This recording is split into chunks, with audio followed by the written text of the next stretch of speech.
Ya, Saudara, Partai Gerindra Aceh pada Sabtu siang mendaftarkan 81 bacalek untuk memperebutkan kursi DPRA ke KIP Aceh.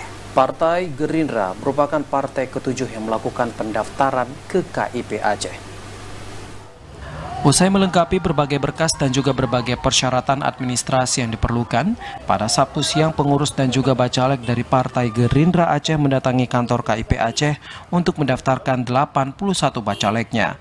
Kedatangan rombongan ini dipimpin langsung oleh Ketua DPW Partai Gerindra Aceh Fadlullah dan juga Sekretaris Partai Gerindra Aceh Abdurrahman Ahmad. Ketua DPW Partai Gerindra Aceh beserta rombongan tiba di kantor KIP Aceh sekitar pukul 10.30 waktu Indonesia Barat. Saat tiba di kantor KIP Aceh, rombongan Partai Gerindra ini disambut oleh Ketua KIP Aceh Syamsul Bahri dan juga sejumlah anggota KIP serta Panwasli Aceh.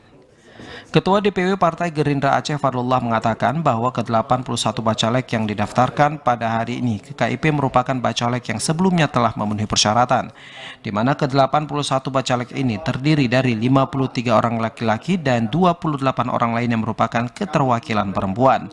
Sementara itu pada pemilu 2024 mendatang, Partai Gerindra Aceh menargetkan meraih 10 kursi DPRA. Jumlah tersebut lebih tinggi dari kursi DPRA yang saat ini dimiliki, yaitu sebanyak 8 kursi. Bahkan Partai Gerindra Aceh optimis target tersebut dapat terlampaui dan juga meningkat. Ketua DPW Partai Gerindra Aceh juga mengharapkan pelaksanaan pemilu kali ini dapat berjalan dengan jujur dan juga adil, sehingga pesta demokrasi 5 tahunan ini dapat berjalan dengan sukses. Tim Liputan TVRI melaporkan.